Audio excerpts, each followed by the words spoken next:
अस्सलाम वालेकुम, कैसे हैं आप सब।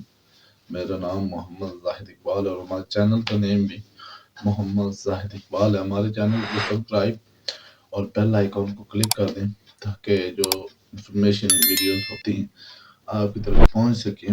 और उसमें हम काफ़ी सारे इंटरव्यूज भी करते हैं लोगों के जो कि एक सक्सेसफुल पीपल हैं जिनसे आप भी फ़ायदा ले सकते हैं जब आप उनकी इंटरव्यू देते हैं कि अपनी ज़िंदगी को कैसे बदला जाए और उनकी तरह बेहतरीन इंसान बना जाए। और आज हम जिस मौजू पे जिस टॉपिक पे बात कर रहे हैं वो है इंटरपोल। इंटरपोल इंटरपोल जो है इंटरनेशनल पुलिस है, इंटरनेशनल क्रिमिनल पुलिस ऑर्गेनाइजेशन या फिर इंटरनेशनल पुलिस, और सादा अल्फाज में इसे हम इंटरपोल कहते हैं। इंटरपोल की बुनियाद जो है 24 ममालिक ने मोनाको में रखी सन 1921 में। और सन 1921 में जब इसकी बुनियाद रखी कि इंटरपोल की, तो इंटरपोल जो है वो जब यूएनओ बनता है, यूनाइटेड नेशन ऑर्गेनाइजेशन, 1945 में जंग अजीम दोम के बाद, तो फिर जो यूएन है और इंटरपोल है वो साथ मिलकर काम करते हैं। और इंटरपोल जो है इसकी बुनियाद तो हमें पता चली कि मोनाको में रखी, 24 ममालिक ने सन 1921 में रखी। हेड ऑफिस इसका फ्रांस में है और ये 11 इलाका जात को कंट्रोल करता है और ज़्यादातर इसमें अफ्रीकी ममालिक शामिल हैं। कोई भी अगर मुल्क इंटरपोल का हिस्सा बनना चाहता है तो किस तरह शमूलियत करेगा। उम्मीदवार मुल्क जो है वो इस तरह करेगा कि अपनी एक दरख्वास्त जो है वो जनरल सेक्रेटरी को देगा। तो जनरल सेक्रेटरी को जब दरख्वास्त देगा तो उसके बाद जनरल असेंबली में वोटिंग होगी और 66% वोट मिलने पर वो मुल्क इंटरपोल का हिस्सा बन जाएगा। अगर वो इंटरपोल के कवानीन को तोड़ता है तो उसे इंटरपोल से निकाल दिया जाएगा। अब उसका तहरीरी आयन इंटरपोल का क्या है। तहरीरी आयन जो है 50 दफात और 56 जवाबत पर मुश्तमिल है उसका। और इंटरपोल के इदारे जो है वो 4 बरे-आज़मों में बनाए गए और हर साल कम से कम एक दफ़ा किसी न किसी इदारे में उसका इजलास ज़रूर होता है। अब बात आती है कि इंटरपोल के कौन कौन से 3 अहम इदारे हैं। तो 3 अहम इदारे इंटरपोल के हैं, जनरल असेंबली, एग्जीक्यूटिव कमेटी और सेक्रेटरीट है शामिल हैं, जो कि फैसलों का नफाज और इंतजामी मामलात को कंट्रोल करते हैं। और हर मुल्क में इसका एक ज़िली दफ्तर होता है जिसे हम कहते हैं कि नेशनल सेंटर ब्यूरो, एनसीबी कहा जाता है। और पाकिस्तान में भी इसका एक दफ्तर है जिसे हम नेशनल सेंटर ब्यूरो, एनसीबी कहते हैं। एग्जीक्यूटिव कमेटी के जो रुकन है उनकी तादाद 13 है और 13 में क्या है जी, एक सदर होता है और 3 नायब सदर होते हैं।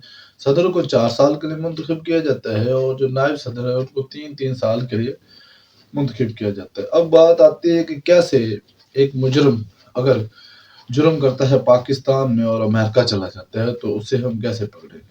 सर ऐसा नहीं कि पाकिस्तान की फोर्स वहां जाके कोई भी ऑपरेशन नहीं कर सकती।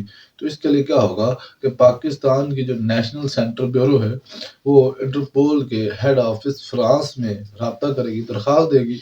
तो फिर अमेरिका जो है वहां से जो मुजरिम यहाँ से जुर्म करके अमेरिका भागा था उसको पकड़वाएगी और हमें दे देगी।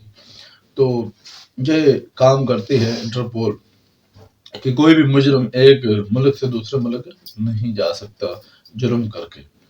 तो इंटरपोल सारा रिकॉर्ड रखती है। नेशनल सेंटर ब्यूरो जहाँ जहाँ भी जिस जिस मुल्क में भी हैं वो सारे अपने मुल्क का डाटा रखते हैं और बाहर से आने वाले लोगों की एक लिस्ट बनाते हैं। उनमें जो लोग जराइम करते हैं उनको अलग रखते हैं और इंटरपोल को उनकी सारी डिटेल मुहैया कर देते हैं। तो इंटरपोल क्या करता है, उनका सारा रिकॉर्ड रख लेता है और जब भी कोई ज़रूरत पेश आती है, मुल्क में कोई हंगामी सूरत-ए-हाल या कुछ इस तरह के बम अटैक्स होते हैं तो फिर क्या करते हैं, इंटरपोल उन्हें मुहैया कर देती है और उन लोगों को अपने मुल्क में दोबारा भेज देती है। तो अब जो इंटरपोल है वो कुछ नोटिस देती है। तो कैसे नोटिस हैं, ये 7 तरह के आम नोटिस इस्तेमाल किए थे। 8वां नोटिस जो वो कभी-कभार इस्तेमाल किए थे। 7 नोटिस 7 रंग के होते हैं।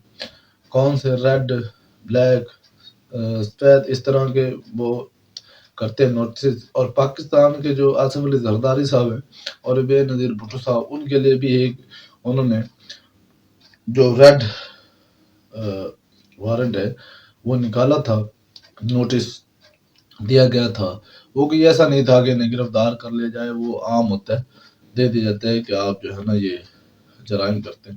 تو اسی طرح انٹرپول جو ہے یہ مکمل ڈیٹیل ہمیں مہیا کرتا ہے، کوئی بھی جرم نہیں ہو سکتا۔